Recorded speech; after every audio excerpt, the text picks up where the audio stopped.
सुनीलम जी, एक एंगल हमारा ये भी है कि जो भारत का युवा है, जो किसान विषयों को नहीं समझता है, किसान प्रश्नों को नहीं जानता है, या जो मध्यम वर्ग है, शहरी मध्यम वर्ग है, वो भी इन विषयों को समझे। हमारे जो आज की बातें हैं, या आप जो उनके लिए भी ये बातें समझाएँ। तो इस हिसाब से भी हम आज के प्रोग्राम का स्वरूप रखना चाहेंगे। तो पहला तो मेरा सवाल आपसे यही है कि किसान आंदोलन हमने देखा, बहुत बड़ा आंदोलन अभी 1 डेढ़ साल पहले भी हुआ और अभी बहुत बड़ा आंदोलन हो रहा है। इसके अलावा किसानों के उसके पहले साउथ, यानी जिसे हम कहते हैं दक्षिणी भागों के किसानों के भी बड़े आंदोलन दिल्ली में चले थे। इसके अलावा हमको पता है कि किसानों की समस्याएँ बड़ी है, गाँवों की समस्याएँ हैं, वो बहुत बड़े प्रमाण में शहरों में आना उनको पड़ता है, क्योंकि वहाँ का जो अर्थशास्त्र है या वहाँ पे उनका ठीक से गुज़ारा नहीं चलता है। तो ये सारी समस्याएँ हैं। तो एक आप अगर ब्रॉडली हम बात करना चाहें तो क्या समस्याएँ हैं? किस्ती जी, आपका बहुत धन्यवाद कि आप ये भ्रातृत्व जो चैनल चला रहे हैं, तो कम से कम लोगों को एक समझ तो ये पैदा हो कि वो भारतीय हैं और भ्रातृत्व का मतलब जो है वो भी वो समझें। कोई केवल धर्म के साथ में जुड़ जाना या धर्म की कट्टरता अडॉप्ट कर लेना, वही जो है वो नहीं है भारतीय होने का मतलब। संपूर्ण तरीके से भारत के मानस को समझना, भारत के 142 करोड़ जनता के सवालों को जानना, समझना, ये भी एक बहुत महत्वपूर्ण प्रश्न है देशवासियों के सामने। किसानों के बारे में आपने जो शुरुआत आपने की, आपने कहा कि जो है लोग बहुत ज़्यादा जानते नहीं हैं किसानों के मुद्दों के ऊपर। मुझे लगता है ऐसा नहीं है। भारत एक कृषि प्रधान देश है, किसान अन्नदाता है, भारत की रीढ़ है। ये 3 वाक्य ऐसे हैं जो है कि जो बच्चों को पढ़ाए जाते हैं स्कूल के अंदर, और वो एक कंसेंसस भी है, पूरा देश उस बात को मानता भी है कि ये बात है। अब सवाल ये है कि जब कोई आंदोलन खड़ा होता है और जब उसकी बात आगे बढ़ती है, तो उसको सत्ता पक्ष कैसे इंटरप्रेट करता है, जो लोग व्यवस्था को चला रहे हैं, जो शासक वर्ग है कैसे इंटरप्रेट करता है, और गोदी मीडिया उसको कैसे इंटरप्रेट करता है, देश के इंटेलेक्चुअल्स कैसे इंटरप्रेट करने का काम करते हैं। यहाँ पर जाकर के कन्फ्यूजन हो सकता है, यहाँ पर जाकर के कुछ समझ में नहीं आ रहा है, ऐसा हो सकता है क्योंकि अलग-अलग किस्म के वर्ज़न आ रहे हैं। जो लोग किसानी को, गाँव को समझना चाहते हैं, उन्हें सबसे पहले ये समझना जानना ज़रूरी है कि किसान आज की समय में भी जो खेती किसानी है, वो देश के अंदर 65 से 70% लोगों को रोजगार देती है। जीविकोपार्जन का वो आधार है। ये पहली बात है। दूसरी बात ये है कि जिसे आप अन्नदाता कहते हैं या देश की रीढ़ कहते हैं, वही एक ऐसा तबका है जो सबसे ज़्यादा आत्महत्या करने को मजबूर है। 7.5 लाख किसान आत्महत्या कर चुके हैं पिछले 20 सालों के अंदर। रोज लगभग 30 आत्महत्याएं इस देश के अंदर किसानों की होती। तो ये स्पेशल कैटेगरी हुई। इस कारण से भी कैटेगरी हुई कि भाई अगर जो है किसान गेहूं चावल पैदा ना करे, सब्जी अंडा दूध पैदा ना करे, तो फिर जो है फल फ्रूट पैदा ना करे, तो मोदी जी और अमित शाह जी और कोई भी जी जो है, उनका जीवन जो है वो केवल हवा खा करके, पानी पी करके चलने वाला नहीं है। इतना महत्व है इस वर्ग का। अब जो इसकी तकलीफ़ें हैं, वो मुख्य तौर पर जुड़ी हुई हैं, जो वो पैदा करता है। ये बात याद रखना ज़रूरी है कि हिंदुस्तान में प्रोडक्टिव जो है मुख्य तौर पर 2 वर्ग के लोग हैं, किसान है और मज़दूर है।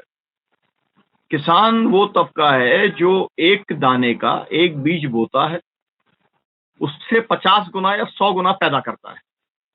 कोई दूसरा ऐसा नहीं है। मतलब आप 1 डालो और 100 निकले या 50 निकले, ये किसान ही केवल कर सकता है और किसान ही केवल करता है।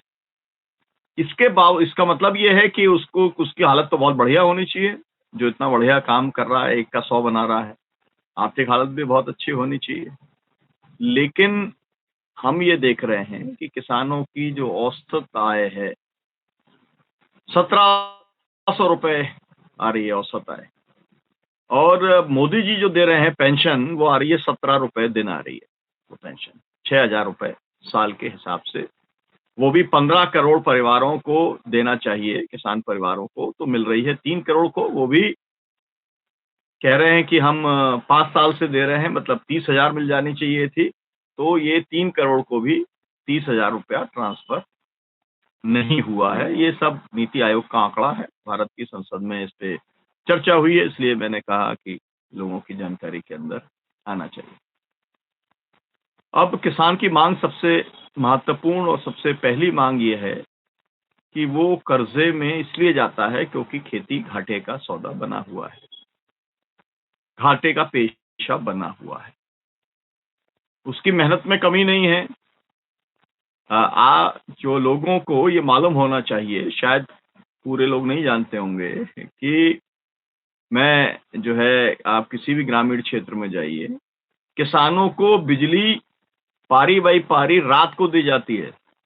सर्दी मतलब 12 से सुबह 6, मतलब अंधेरे के अंदर सांप और बिच्छुओं के बीच में उसको सिंचाई करनी पड़ती है। ये देश के किसानों की हालत है। जब लोग सो रहे होते हैं अपने रज़ाई के अंदर, तो किसान जो है वो अपना सिंचाई कर रहा होता है। ये देश के किसानों की स्थिति है। इतनी कड़ी मेहनत करने के बावजूद भी जब वो बेचने के लिए जाता है, तो उसको आधा-अधूरा दाम मिलता है। मतलब लागत जो उसकी आती है, खाद है, वो डालता है, बीज है, खाद है, पानी है, बिजली है, कीटनाशक है, उसकी मेहनत है, ये लागत हो गई। उस लागत का भी उसे पूरा नहीं मिल पाता, जबकि भारत के अंदर एक कमीशन बनाया था कांग्रेस पार्टी की सरकार ने। उस कमीशन का नाम था स्वामीनाथन कमीशन, और उसने ये सिफारिश की थी कि C2 प्लस 50% किसानों को दिया जाना चाहिए, लागत से 1.5 गुना। और C2 का मतलब ये कि वो जो पूंजी लगाता है, वो पूंजी का ब्याज और जिस जमीन पर वो खेती करता है उसका किराया, ये जोड़ करके C2 प्लस 50% होता है जो उसको मिलना चाहिए।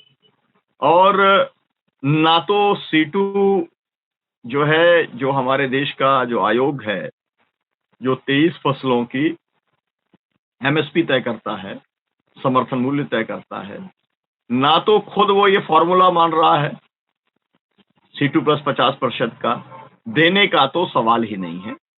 वो कहते हैं कि लागत का मतलब ये जो 2 चीज़ें मैंने आपको बताई बाद वाली, ब्याज वाला और किराए वाला, इसको वो छोड़ करके A2FL के हिसाब से वो देने का काम करते हैं। लेकिन पूरे देश के अंदर 23 फसलों में से केवल गेहूँ और चावल ऐसा है जिसका कि पैसा पंजाब के किसानों को मिल पाता है, क्योंकि वहाँ पर उनका किसानों पे इतना दबाव है कि वहाँ पर पूरी खरीद होती है।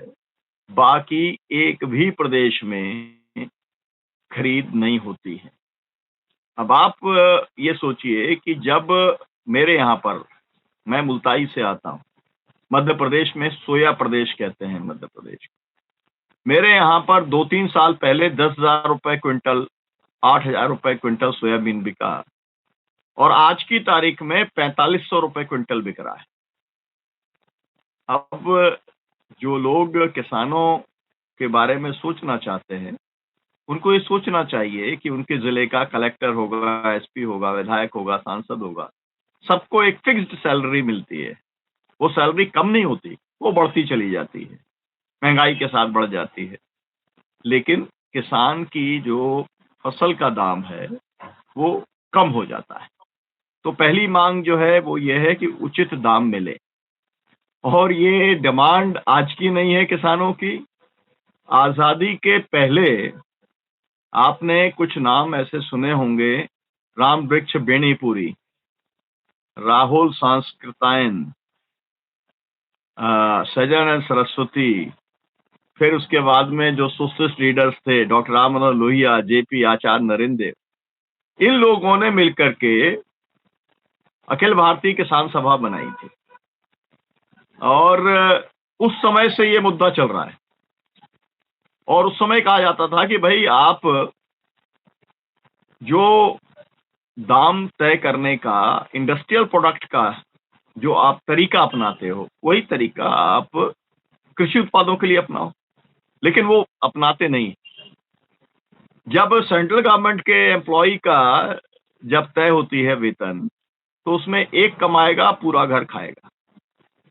जबकि पूरा घर जाकर के नौकरी नहीं करता है, एक ही व्यक्ति नौकरी करता है। खेती किसानी पूरा घर करता है। अकेले किसान का कोई मतलब ही नहीं है। उसको चाहे बोनी करनी हो, चाहे कटना करना हो, चाहे सिंचाई करना, सब में पूरा परिवार लगता है उसका। और उसको मिलता है कि तुम खाओ, तुम ही कमाओ और तुम ही खाओ। तो इसलिए पैरिटी ऑफ प्राइस की बात चली। पूरी दुनिया में ये वाली बात भी चली कि अगर 1 घंटे का, आपको मालूम है $15 है 1 घंटे का मिनिमम। दुनिया में, जी। है ना? कहीं पर $10 है, कहीं $15 है। अब $15 का मतलब आप सोच लीजिए, 1 घंटे का अगर उसको किसी को 1500 रुपए मिल रहा है और आप यहाँ पर पूरे दिन का खेतिहर मजदूर को 150 रुपए दे रहे हैं। बिल्कुल। क्योंकि किसान तो वो भी नहीं दे सकता है। किसान तो जब पूरा परिवार लगता है, अगर 150 के हिसाब से उसके पूरे परिवार की, 5 लोगों के परिवार की मजदूरी जोड़ दी जाए, तो फिर दाम बहुत ऊपर चला जाएगा, मतलब जो उसको मिलना चाहिए। तो आप एक का भी पूरा देने के लिए तैयार नहीं है। तो ये सवाल है मुख्य तौर पर कि हम जो इस समय मांग कर रहे हैं, संयुक्त किसान मोर्चा जब बना, तब मध्य प्रदेश में एक मंदसौर जिला है, वहाँ गोली चालन हुआ, 6 किसान शहीद हुए। उस समय मैं वहाँ गया, 3 बार मेरी गिरफ्तारी हुई। फिर एक पूरे देश के किसान संगठनों के प्रमुख नेताओं ने एक मीटिंग बुलाई गांधी पीस फाउंडेशन में, और उसमें अखिल भारतीय किसान संघर्ष समन्वय समिति बनी और हम लोगों ने तय किया कि हम 2 मुद्दों को लेकर के पूरे देश के अंदर लड़ाई लड़ेंगे।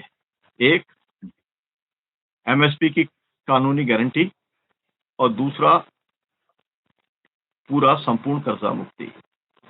हमने कहा कि जब हम ये मांग करते हैं तो होता क्या है कि जब ये मांग करते हैं तो कोई पॉलिटिकल पार्टी कह देती है हाँ हम दे देंगे, लोग उसको वोट दे देते हैं और माल बाद में मिलता कुछ है नहीं। ऐसे 76 साल निकल गए। तो हमने कहा कि हम कानून बनाने की बात करेंगे कि कोई भी सरकार आए जाए, एक बार कानून जब बन जाएगा तो हर सरकार को उस कानून का पालन करना होगा, लॉ ऑफ द लैंड होगा। हमने उसके ऊपर शुरू किया, लाखों किसानों की हम लोगों ने रैलियां की। इस बीच में कोरोना आ गया। मोदी जी ने आपदा का अवसर उठाते हुए उन्होंने 3 किसान विरोधी कानून, जिसका मकसद था देश के किसानों की जमीन अडानी अंबानी को सौंपना, जिसका मकसद था कृषि बाजार कॉरपोरेट को सौंपना, जिसका मतलब था कॉरपोरेट की कृषि क्षेत्र में मोनोपोली तैयार करना। जब ये उन्होंने किया, किसानों को समझ में आ गया, तो हम लोगों को आंदोलन अब शुरू करना था।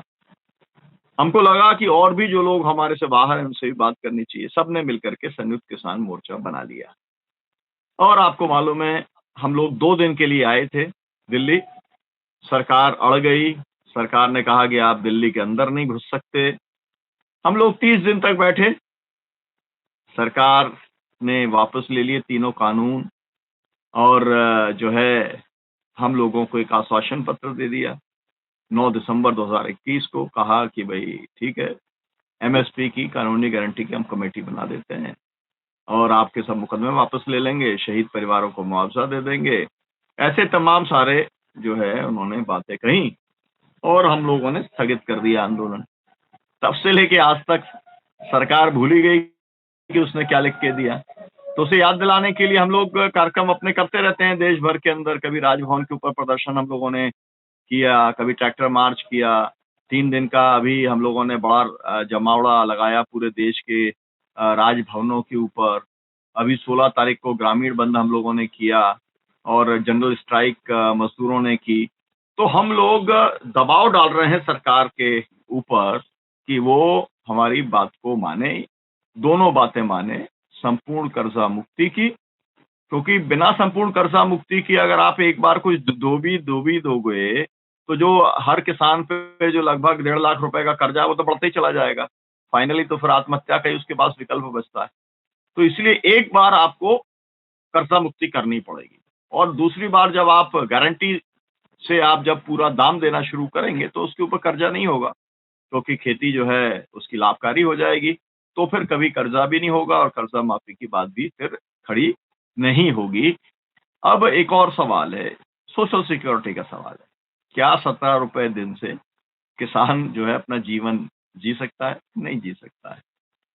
अगर सेंट्रल गवर्नमेंट के एम्प्लॉय को 25,000 रुपए की पेंशन कम से कम मिलती है, तो किसान के परिवार को कम से कम 5 या 7 लोगों का परिवार होता है, तो उसको कम से कम 10,000 रुपए की आप मासिक पेंशन ही दे दो। सोशल सिक्योरिटी तो उसके पास में रहनी चाहिए, वो भी एक सवाल है। फिर एक सवाल ये है लैंड एक्विजिशन का सवाल है।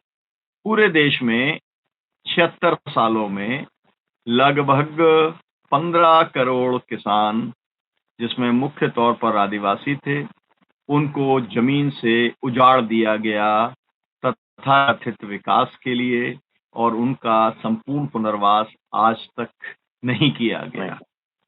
और ऐसे ही अगर आप जमीन लेते रहे तो देश की जो है फूड सिक्योरिटी पूरी तरीके से खतरे के अंदर आ जाएगी। देश जो है कंक्रीट के जंगल में तब्दील हो जाएगा। और फिर आपको मालूम है, कोरोना जब आया था तो क्या हुआ था? कोरोना जब आया था तो पूरे शहर के लोग तो कमरों में मतलब दुबक गए थे। ऐसा भी हालत देखी कि जो है बड़े कुछ लोग ऐसे रहे, बहुत बड़े-बड़े लोग हैं, उनके परिवार में मौत हो गई, तो बेटा बाप को देखने नहीं गया, है ना? और नगर निगम वालों ने जला दिया, ऐसी स्थिति आ गई। लेकिन किसान ने खेती की, किसान ने खेती एक भी दिन नहीं छोड़ी। किसान ने 3% का ग्रोथ रेट दिया, जबकि जो देश का इकोनॉमी थी वो -20 से 25% पर चली गई। मेरा कहने का मतलब ये है, पर्यावरण की दृष्टि से, खाद्य सुरक्षा की दृष्टि से, रोजगार की दृष्टि से, किसान के ऊपर, किसानी के ऊपर, गाँव के ऊपर ध्यान देना आवश्यक है। माँगें और भी हैं। वो मुख्य माँग ये है कि जब फसलें खराब हो जाती हैं, क्योंकि मौसम बिगड़ता रहता है और क्योंकि आजकल पूरा एक क्लाइमेट चेंज का जो असर है, उसमें कभी भी बरसात हो जाती है, कभी भी ओले पड़ जाते हैं, कभी भी सूखा पड़ जाता है, तो फसल खराब हो जाती है। अब किसान जो है, अगर 3 महीने मेहनत करता है, उसके बाद एक आध फसल लेता है। अगर उसकी फसल पूरी डूब जाती है, तो उसकी पूरी पूँजी डूब जाती है। तो फिर उसको कंपनसेशन देना चाहिए। फसल बीमा का देना चाहिए, राजस्व के मुआवजे का देना चाहिए, लेकिन वो उसको लागत से 1.5 गुना नहीं दिया जाता। कहीं पर 100 रुपए देते, कहीं 500 देते, बहुत कहीं हुआ होगा तो किसी को मिल गया होगा 5,000, लेकिन उसके बीज का दाम भी उसको कंपनसेशन के तौर पर नहीं मिलता। इस तरीके के तमाम सारे सवाल हैं, मैं बोलता जा सकता हूँ, आपका समय लिमिटेड होगा। किसानों की तो जी। जो गाथा है वो अनंत है, समस्याएँ अनंत हैं।